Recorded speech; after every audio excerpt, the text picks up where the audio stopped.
New on Curiosity Stream. How do you connect a 16th century potato to limitless energy production? Could Napoleon's toothpick have a direct link to a machine that predicts the future? And how can a 1700s conch shell chart a course to humans connecting their brains to the internet? James Burke's visionary series Connections returns for a new generation. Experience all new Connections. With monthly, annual, and bundled plans, find the one that works for you at curiositystream.com. Did you miss your deadline to renew your Medicaid coverage? You can still send your completed annual review form to Healthy Connections Medicaid. You may be assigned to another health plan, but you can ask to come back to First Choice within 60 days of renewed Medicaid eligibility. It's your family. It's your choice. First Choice is the right choice. Renew and choose us. Visit selecthealthofsc.com/renew to learn more.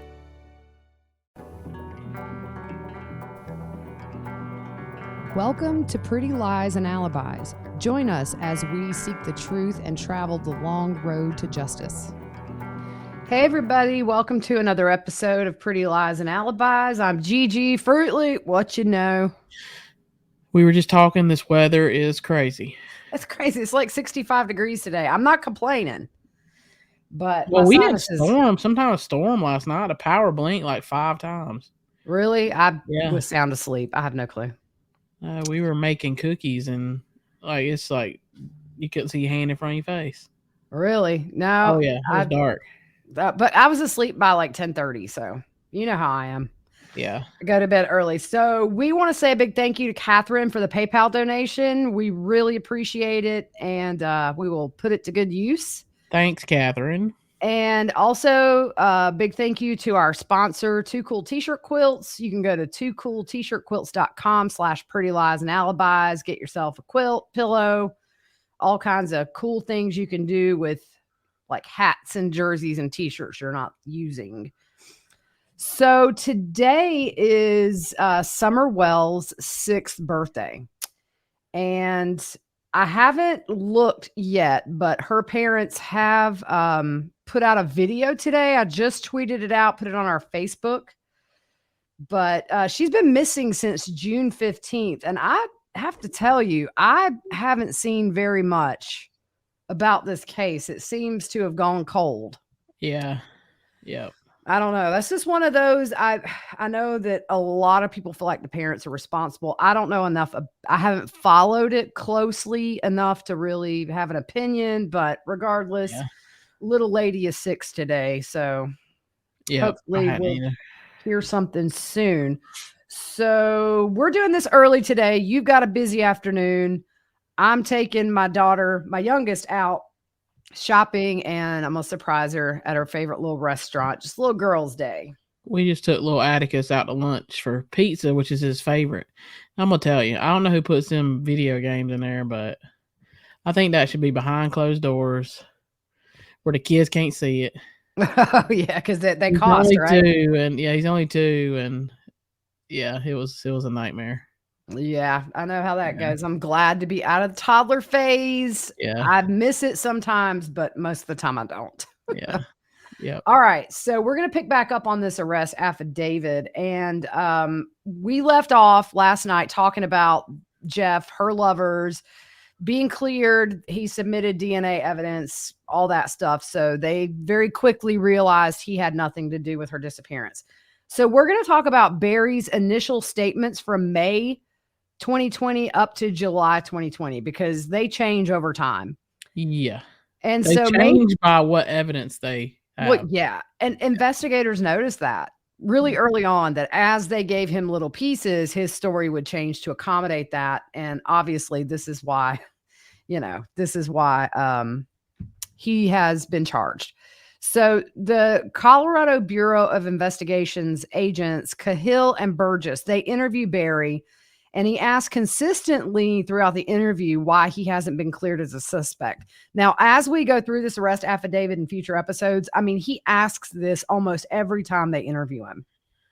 Well, normally when you haven't been cleared, it means there's still a chance that you did something wrong. Right. And obviously, to me, it's like, why would you keep asking why they haven't cleared you if you have nothing to be worried about? Because eventually it'll come out that, hey, this all points that he didn't do it. It's just funny. It's almost like he's reminding them he needs to be cleared on a regular basis. Yeah. So he tells them about his landscaping business and also that he's a volunteer fireman with the Chaffee County Fire District. He says in the morning, Suzanne would wake up and have coffee, read her Bible and emails, and she would ride the Methodist Trail area. And on Sundays, she would always attend church virtually because at the time, this is when COVID, everything was shut down during the time she went missing. He said he usually works until 5 and 6 and then goes home, and they usually have dinner. And he says he's an early to bed guy around 9 o'clock. He said they typically sleep in the same bed, but if he's snoring, he may sleep in the bonus room on the couch. Suzanne uses Snapchat and text to her best friend Sheila, and she also communicates online through text to Mallory and Macy. Macy at that time was home for the most part due to like schools being shut down because of COVID. So, yeah, I'm right here. Okay, sorry, my eyes went whoop. Barry explains that he was hired to build a retaining wall in Broomfield, Colorado. This is the one that's near Denver. And that two of his contractors, Cassidy and Cody, had the job. He said the wall was not done correctly and it cost him $30,000. He said on the 9th, he worked with Morgan on a job in Salida to complete a rock bench. And he said Suzanne texted about hiking and she told him to get hot tub chemicals. He said that she last texted him between 11 and 12. So at 2:26, Barry texts Suzanne that he's finished working and he's coming home. He said at some point, Suzanne asked him to take her bike and helmet out of the car. So he did. And I kind of thought, this is one of those things where I think he's establishing if they would have found his prints from tossing the bike and the helmet, that would explain it. Yeah. He said that evening they grilled steaks. He said it was one of the best nights they had in a while because there were no chemicals in Suzanne and they put their phones away. He said they ate, they had intimate relations, and then went to sleep sometime after 8. So Barry says he was to go to the job site in Broomfield and lay eyes on the work site and determine what was needed for the job. He said Morgan was going to travel to Broomfield that evening and Cassidy was due Monday morning. So he loaded his truck Saturday night and set his alarm for 4:30 a.m. When he woke up, Suzanne was asleep in their bedroom and was snoring. He showered and left the house at 5 a.m. He said Suzanne was wearing white shorts and a white string top shirt. He traveled on Highway 50 to 285, then 286 to East 470 North to I-76, then on to 36. He said he checked in at the Holiday Inn and rested after the drive, then went over to the work site at 10ish. When he got there and looked at the job, he called Morgan to bring another worker with her. And that time looks to be around 11:15 a.m. He says he went to McDonald's and cleaned his windshield. You clean your clean your windshield at McDonald's? Yeah. And went back to his hotel room. He says he stayed for an hour and possibly watched some TV and went back to the job site. That was between 11:57 and 12:27. He told investigators he was at the work site until 6. When asked about if he ate that day, he said he pulled into the McDonald's, but he doesn't like crap food. So he decided to not eat there. Instead, he said he grabbed granola bars he keeps in his truck. While he was on the job site, Jeanne called. Is it G? I think it's Jeannie. Jeannie. That's the neighbor. Called him around 5 and said Mallory couldn't reach Suzanne and she asked to go check the house since she had the house code. She saw Suzanne's car was there, but the bike was missing. Barry arrived back at the hotel at 12:42 and was not at the job site when she called. He didn't leave the hotel room again until 6:03. Barry says he had texted her Happy Mother's Day, and the girls did also with no response. He says the cell reception is bad at the house, and you have to be connected to Wi-Fi to make and receive calls and messages. He said he dropped tools at the front desk for the job and left to come back to Salida. So he initially said the marriage had no problems, but later on he admitted they did argue. And he talked to them a little bit about her cancer battle with non-Hodgkin's lymphoma. And he said she had been in remission until 2019. She finished all of her chemo treatments, but she was still receiving maintenance treatments for that after having finished the main course of treatment. He accused Suzanne of abusing prescription pills and alcohol, and he said that would lead to arguments where Suzanne would accuse him of being controlling. And he said her demeanor was hateful and said they last argued on that Friday morning, the 8th. He denied any physical abuse. And he said their daughters didn't know about her abusing substances and admitted to deleting messages on his phone so his daughters wouldn't see them. Here's my thing. Macy was home because schools were shut down. She was there probably 24/7 for the most part. How are you going to hide that you're abusing alcohol and prescription pills from a daughter who lives in the house? It just, that right there makes no sense. If she got that mean, as he says, she ain't going to turn that off for her daughter. It's beyond your control when you're high on something. It's just, Here's the thing from all he does is just accuse her of everything. Yeah. And we know by looking, typically that's what a narcissist does. You look at Lori Vallow, everything she accused Charles of, it was her. Right. She was doing those things. It doesn't make sense that Suzanne was a fitness guru and those people don't put drugs and alcohol in their system much. Not, as into it as she seemed to be. I mean, I'm sure the people that do, but I mean, it's so convenient that he's excusing why she might think this way. Not that just she didn't love her husband and didn't like him. Oh, it had to have been the drugs and alcohol when she got mean. Well, we saw in her notes that she put something about he left twice, remember? Yeah. It alluded to maybe a rehab place or something.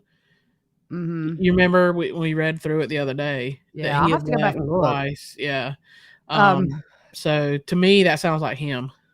Yeah, I think it was all concocted just to show this other side of Suzanne that clearly nobody but Barry had seen, which just means that she didn't like Barry. Yeah. Yeah. So he said, he stumbles, and I put it in here because that's what, agents heard. He said, I just know that there's nothing in my truck. There's nothing in my house. I know that for a fact, unless somebody came there Sunday morning after I left, that's all. I'm just being honest with you. They can be there for 10 weeks. They'll never find a single thing. Barry What's tells that even mean? Well, what he's saying is there's no evidence in that house that she was murdered. And he said, you can stay here as long as you want. You're not going to find any evidence. I think that's why this came down to like a tranquilizer dart and a suffocation or strangulation. Okay, round 2. Name something that's not boring. A laundry? Ooh, a book club. Computer solitaire, huh? Ah, sorry, we were looking for Chumba Casino. That's right, ChumbaCasino.com has over 100 casino-style games. Join today and play for free for your chance to redeem some serious prizes. ChumbaCasino.com. No purchase necessary. Void where prohibited by law. 18+ terms and conditions apply. See website for details. Judy was boring. Hello. Then Judy discovered ChumbaCasino.com. It's my little escape. Now Judy's the life of the party. Oh, baby, mama's bringing home the bacon. Whoa, take it easy, Judy. The Chumba life is for everybody. So go to ChumbaCasino.com and play over 100 casino-style games. Join today and play for free for your chance to redeem some serious prizes. ChumbaCasino.com. No purchase necessary. Void where prohibited by law. 18+ terms and conditions apply. See website for details. Yeah. Because you're not going to have any kind of blood evidence or anything like that. Yeah. So he tells authorities that Cody Cox may be a suspect because he had threatened to kill Barry. He also mentions the Cushman's cleaning lady's daughter and boyfriend as possible suspicious persons. The Cushmans, I think, are neighbors of theirs. And Barry said, because if somebody went in and did something and took her and then ditched her bike to make it look like something, then I want you guys to find that evidence. But he states multiple times, there's nothing in the house, nothing in my truck.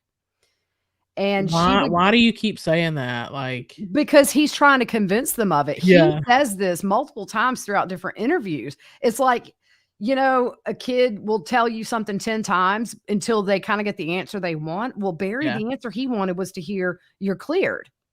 I think Okay, it was so just a subconscious thing in him where he kept saying it, where if I say it enough, they're going to believe me. You know what I mean?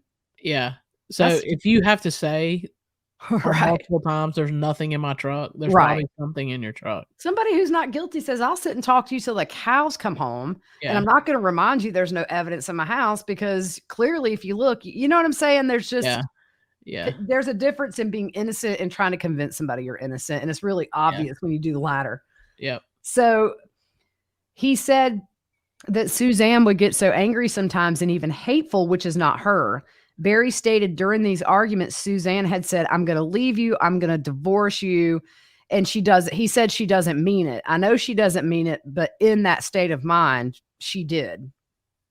she did mean it. Yeah, she did mean it. Yeah. Yeah, You yeah, don't have affairs when you're happy in your marriage.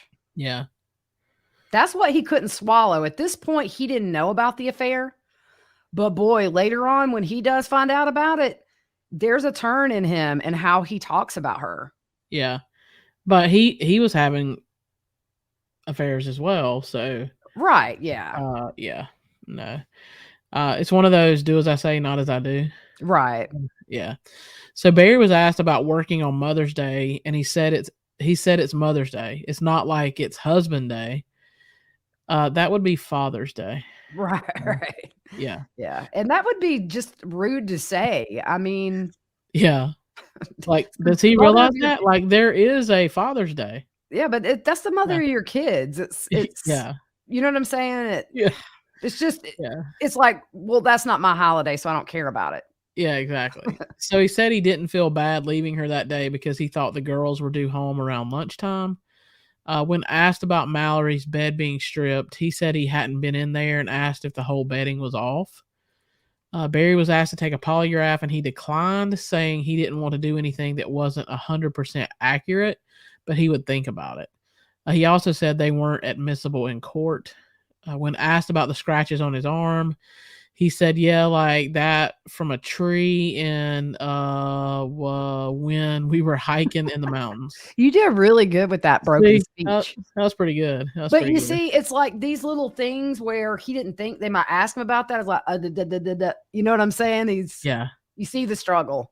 Yep. So Barry's interview on May 21st, CBI agent Cahill and Agent Graham interviewed Barry to review the victimology packets, which were prepared by the FBI. Special Agent Grusing picked some quotes of Barry's. Barry stated, I just wish that you knew how amazing she was, referring to Suzanne in the past tense, always a no-no. Yeah. That's how everybody gets caught. They do like an interview on TV and they Exactly. Yeah. Yeah, yeah. He said Suzanne was the one who wanted to move from Indiana, not him. Barry said Suzanne started abusing antidepressants and alcohol due to the stress of chemo and cancer. Barry said this was the only thing they argued about, and she was mean and angry when she was using. He said he begged her to stop. He said her alcohol use increased after the girls went on the road trip since she didn't have to hide it from Macy. Barry says, we men need sex. That's all we need, and we'll be good. Boy, he sounds like an amazing guy. I know, right? Yeah. He said she kept friends private from him telling him it was none of his business who she was texting. He said Suzanne gave him her passcodes to her phone and he had access, but found it suspicious she didn't tell him about some of her communications. And right. Yeah. So at this point in the interview, we just talked about it, but nobody knew about the affair but the investigators and Jeff. Yeah.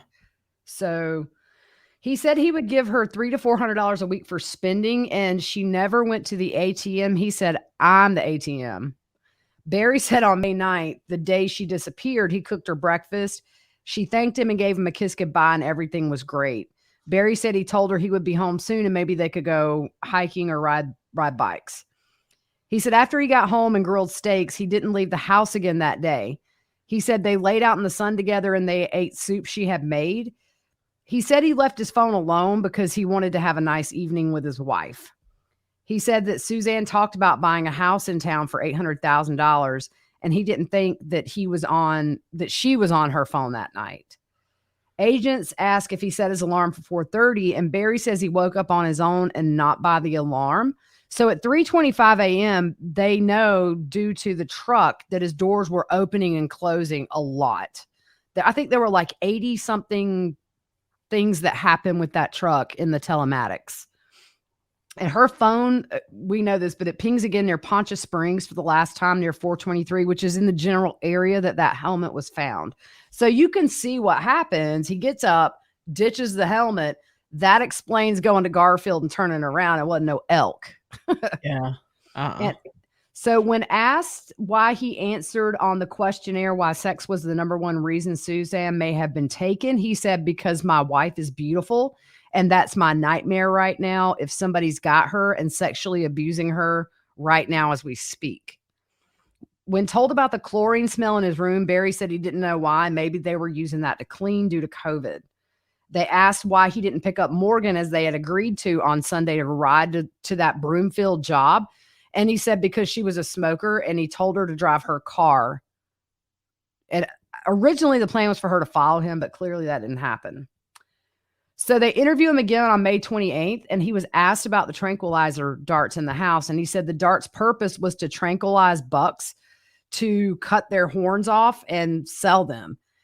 And he said the bucks could then be placed in a trailer that has cubicles. The tranquilizer is a sedative narcotic, and he only did the tranking, as he called it, and selling of bucks back in Indiana.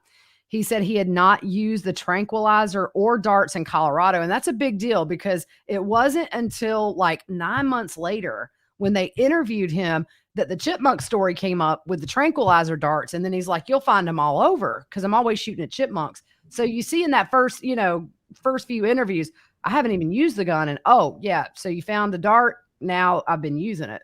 Yeah, exactly. You always, so I'm a diabetic, so I leave the tips to my needles in my pocket. One, they either come loose and I forget they're in there. So I wash them and I find them in the washer and the dryer all the time. So that's a good point though. It could have just been that it was, he stuck it in his pocket and he forgot about it. Either that or, it was on the bedding. Yeah. Could have been. Just got pulled around. Who knows? Could have been. So Barry's interview on June 2nd. So Grusing met with Barry to interview him regarding the victimology or pattern of life of Suzanne. Barry said Suzanne may leave him, but never their girls. He agreed an animal attack was unlikely and an accident was unlikely, all well due to the positioning of the bike and the helmet. He said she started abusing pills and alcohol. Here we go again. Shortly after moving to Colorado in summer of 2018. Again, you're trying to paint this picture that bails you out. Yeah. Right, exactly. Yeah. So Barry thinks Suzanne was abducted, and agents said the last time something like that happened in Salida was 1980. Grusing said the time of day she was riding, low traffic area, minimal exposure in the community, and other low risk factors and stabilizers in her life make this look more like an intimate partner homicide, and Barry didn't disagree. Yeah, I mean, look, this dude watched Forensic Files a lot. I get it. They always look at the spouse first. I mean, so he's not surprised. Yeah. So when Barry was asked of his last image of Suzanne, he initially replied that he did not see her on the morning of May 10th or remember a last image. Grusing walked Barry through his prior statements of seeing Suzanne and describing her clothing. Barry was asked multiple times what his last image of her was, and he did not answer the question. Finally, to elicit some response, Grusing asked if he even remembered seeing a lump of covers in his bed before he left for Broomfield. Barry replied that he saw probably just the lump there. Detail is remember her breathing. He said she took the sheets off the bed and washed them Saturday evening. But here's the thing. I assume he's talking about Mallory sheets. I thought he just said that he asked them, were the sheets off the bed? Yeah. Yeah. So Barry's interview June 3rd. He was interviewed at his house regarding Friday morning. Real quick, jumping back. They asked him what his last image was because it's very telling what your face does. Because if you're lying, you know what your last image was. and they're just looking at his response. Mm-hmm. Yeah. Regarding Friday morning, May 8th of 2020, Barry stated that we had our text argument. I don't even remember what it was about. She was in one of her moods. For that evening, Barry said they probably watched TV, and Suzanne is usually on her computer. She's typically on the computer, maybe doing a class online. She always looks for clothes online. He added that she did not apologize about the text that morning, like nothing ever happened. So May 9th, Barry said he made her breakfast and set it next to her bed. He said that he got home, Suzanne had the bowl of soup ready. Now it's repetitive, but all they're doing is trying to catch him in a little lie or big lie. Yeah. They talked about hiking and biking. They spent the day together and sat outside in the sun and talked for an hour. Talking about Saturday, which is the day that we think she was killed, Barry said, I honestly don't recall what we did after they had soup, but I think we hiked here in the subdivision. Yes, we did hike. We hiked to Fooz's that night, then twice. I'm pretty sure that's the night we hiked to Fooz's. I don't know. I know we sat down at the lake for a while. I'd say we were gone for an hour and a half, maybe.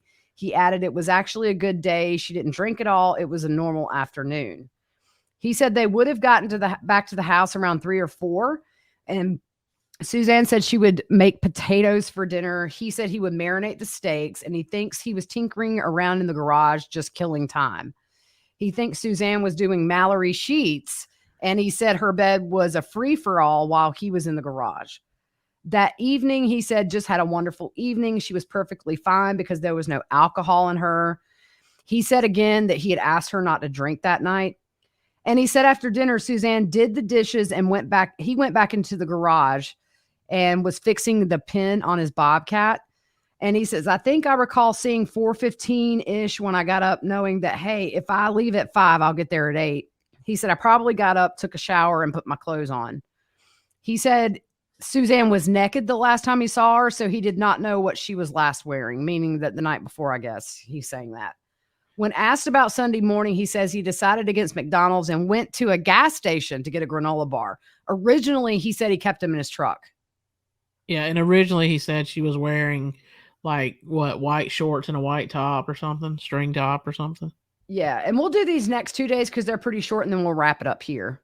Yeah. So on June the 17th, CBI agents Cahill and Graham interview Barry. When questioned of anything recently that might have been a first for Suzanne, Barry responded that she started taking THC, CBD edibles, and oils about a month before he says she left. He reported that she was getting it from a guy in Westcliff named Tim and that Barry could provide Tim's contact. Here's my red flag. It's legal in Colorado for medical and recreational. I highly doubt that somebody that's very health conscious is going to get her THC from some dude named Tim. Yeah. You can drive to a dispensary and get medical grade stuff if you want it. So it makes no sense. It doesn't fit the character that we know. He's just trying to dirty her up. He's trying to make them chase somebody else. Right. Or that make it seem like she was careless in some areas that may have led to her downfall. Yeah. So Barry's interview on June 25th, he said that Suzanne's family, the Mormons, and it's Moormans, are I just lost my train of thought. Sorry, guys. Were involved in marijuana, and maybe they were responsible for her disappearance. He referred to Suzanne's sister, Melinda, as being wicked, and her brother, David, as being smart enough to do something like this. He's brilliant, he said. After suggesting that maybe Suzanne's siblings should be considered as alternate suspects, Barry stated sometimes when people are guilty, then they point the finger because of their guilt. Which is exactly what he's doing right now. Narcissist is what you're doing. So Barry thought that Suzanne and Kurt Sigler might have been having an affair. Barry said that he never looked at Suzanne's phone because he did not want to lose her trust, but that she looked at Barry's phone all the time. Barry said that Suzanne had the body of a 30-year-old and that they, women, give us sex. That's all we ever want or need. And then Barry says, I guarantee you that my tech from my truck and my phone will exact match my interviews because I know for a fact what I've done. Actually, buddy, Did you know they counted the times that you open and close your door? Oh yeah.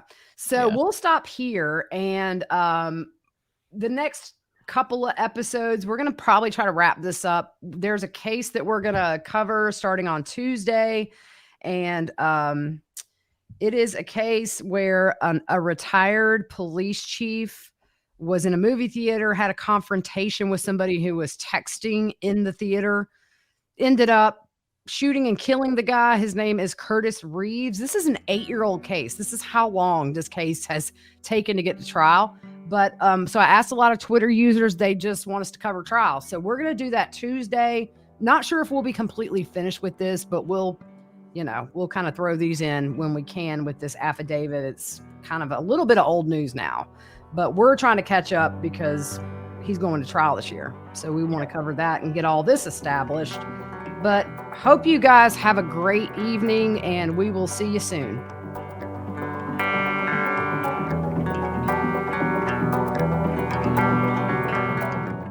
Lucky Land Casino, asking people, what's the weirdest place you've gotten lucky? Lucky? In line at the deli, I guess? Aha, in my dentist's office. More than once, actually. Do I have to say? Yes, you do. In the car before my kids' PTA meeting. Really? Yes. Excuse me, what's the weirdest place you've gotten lucky? I never win and tell. Well, there you have it. You can get lucky anywhere, playing at LuckyLandSlots.com. Play for free right now. Are you feeling lucky? No purchase necessary. Void where prohibited by law. 18+. Terms and conditions apply. See website for details. Wells Fargo presents one of the surest ways to grow your money.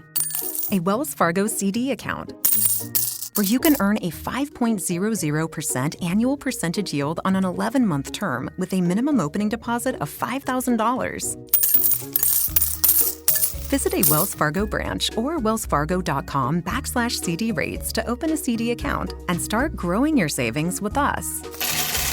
Wells Fargo Bank, N.A., member FDIC.